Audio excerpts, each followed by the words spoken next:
तरंगे म्हणतो आमचं खाल्लं आमचं खाल्लं आमचं खाल्लं तुझ्या बापाचं खाल्लं. अरे चोंग्या म्हणतो आमच्या गॅजेटला आमच्या जेआरला चॅलेंज केलं तर आम्ही मंडल आयोगाला चॅलेंज करणार आणि म्हणणार दिल्लीला चाललो दिल्लीला. अरे बेट्या तू जा दिल्लीला. देशामध्ये ओबीसी किती आहेत माहितीये का? देशामध्ये देशाचा पंतप्रधान कुणाच्या शब्दावर ठरतो माहितीये का? मग देशाच्या लोकसंख्येमध्ये तुझी संख्या दुर्बिणीने शोधावी लागेल, दुर्बिणीने. अरे आम्ही महाराष्ट्रामध्ये 18 पगड जातीची माणसं छत्रपती शिवाजी महाराजांच्या रयतीची माणसं आहोत. अरे शिवाजी महाराजांचं स्वराज्य निर्माण व्हावं म्हणून आम्ही जीवाची कुर्बानी दिली. परत सांगतो, जेव्हा महाले शिवा काशी बेहरजी नाईक मदारी मेहद्दर आमचे हिरोजी इंदलकर गावगाड्यातले 18 पगड जातीची माणसं कुडमुड्या जोशी नागपंथी डगरी गोसावी गावगाड्यातला चित्रकत्ती बारुडकर. अरे हे सगळे शिवाजी महाराजांच्या हेर खाते होते, हेर खात. अरे शिवाजी महाराजांना जात पात पाळली नाही. शिवाजी महाराजांनी सगळ्यांना समतेची वागणूक दिली, मावळा म्हणून वागणूक दिली. आणि तुम्ही त्याच शिवाजी महाराजांच्या पुतळ्याखाली बसता आणि ओबीसीच्या आरक्षणाच्या विरोधामध्ये, ओबीसीच्या माणसांच्या विरोधामध्ये नाभिकाच्या घरावर हल्ला कर, वंजाऱ्याच्या घरावर हल्ला कर, माळ्याच्या घरावर हल्ला कर, धनगराच्या पोराच्या घरावर हल्ला कर. चाललंय काय नक्की? आमच्या बाप दादांनी आमच्या 4 पिढ्यांनी आम्ही तुम्हाला मतं दिली, आम्ही तुम्हाला आमदार खासदार केलं. अरे या काय तो कुठला काय सोळंकी? प्रकाश सोळंकी. अरे प्रकाश सोळंकी तुझी जात आडवी आली, तो मंत्रीपदावर गेला. सुंदरराव सोळंकी किती वेळा मंत्री होते. अरे माजलगाव मधून होतेच, पण त्या गेवराई मधून बिनविरोध महाराष्ट्राचे उपमुख्यमंत्री पदावर. तेव्हा जात नाही आडवी आली यांच्या. आमची मतं घेताना ह्यांना जात नाही आडवी आली. अरे वय कशाने झालं नक्की तुमचं? एवढा गावगाड्यातल्या ओबीसी बद्दल आकस तुमच्या मनामध्ये असावा. अरे तुम्ही आमदार म्हणून घ्यायच्या लायकीचे नाही, तुम्ही खासदार म्हणून घ्यायच्या लायकीचे नाही.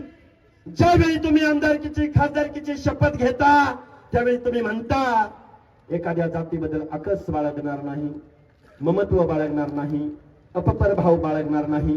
या शब्दाची तुम्हाला जरा सुद्धा चाड नाही. अरे आता फक्त एखादी निवडणूक डोळ्यावर असायला पाहिजे होती.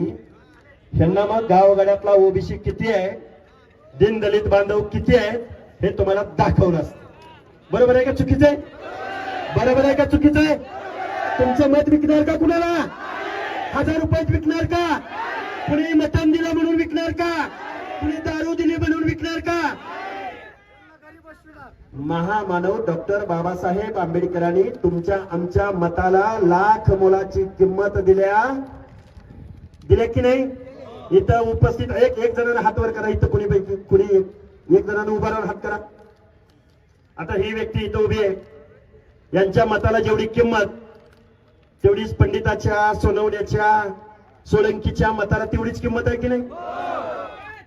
टाटा बिर्ला अंबानीच्या मताला जेवढी किंमत तेवढीच गावगाड्यामध्ये ऊसतोड मजुराचं काम करणाऱ्या मजुराच्या मताला सुद्धा तेवढीच किंमत. 1 लाख मोलाचं मत डॉक्टर बाबासाहेब आंबेडकरांनी तुमच्या मताला दिलंय. अरे राजा पूर्वी राजा राणीच्या पोटाला जन्माला यायचा, आता राजा मतपेटीतनं जन्माला येतो की नाही येतो? मग हे लाख मोलाचं मत कुणाला द्यायचं? आपल्या माणसाला द्यायचं. ओबीसीला द्या, एससीला द्या, एसटीला द्या, माझ्या मुस्लिम बांधवाला द्या. पण ज्या हरामखोर अवलादीने तुमचं आमचं आरक्षण जाताना तोंडातनं ब्र शब्द काढला नाही त्या माणसांना तुम्ही मत देणार का? मत देणार का? मत देणार का? काय आता आपल्याला तुटायची बारी आली. किती वरडायचं? थांबा की. या बीड जिल्ह्यामध्ये वंदनीय गोपीनाथराव मुंडे यांच्या आशीर्वादानं अनेक जण आमदार झाले. अनेक जण खासदार झाले की नाही झाले की नाही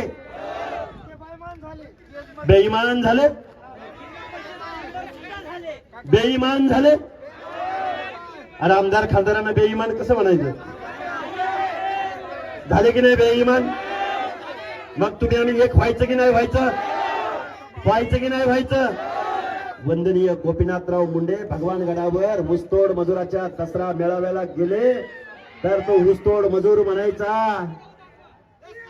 मुंडे साहेबांना लई लोकांनी प्रश्न विचारले मी नेहमी सांगतो माझ्या भाषणामध्ये मुंडे साहेब अहो 2 मिनिटं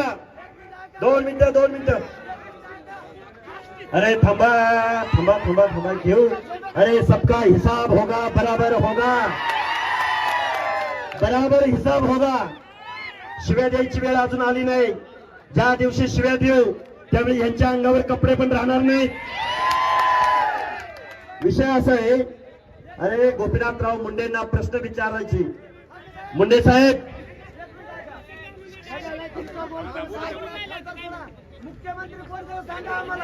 करायचा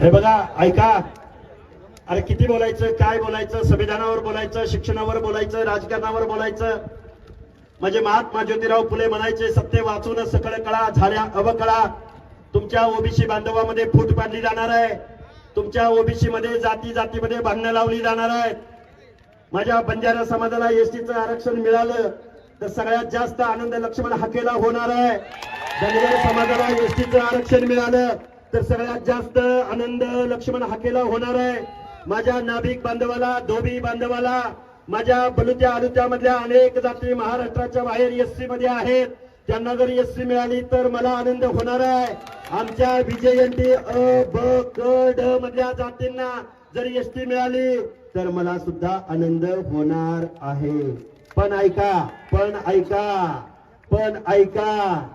कोल्ह्यांच्या भूलथापांना बळी पडू नका सावध राहावा आता लढाई जातीत भांडायची नाही आता जातीमध्ये एकी दाखवायची आहे जात न पकडता पात पकडा कास्ट न पकडता क्लास पकडा अरे बाबासाहेबांना जातीची संघटना काढता आली असते बाबासाहेबांनी एससी बनवलं बाबासाहेबांनी एसटी बनवलं बाबासाहेबांनी ओबीसी बनवलं बाबासाहेबांनी विजयंती बनवलं गडी लय जणाला उकळ्या फुटल्या त्या उकळ्या बंजारा समाज वेगळा झाला बर का धनगर समाजानं आंदोलन चालू केलं बर का गडी रांगा लावून जाऊन पाठिंबा द्यायला लागल्यात अरे लक्ष्मण हाकेने पण 2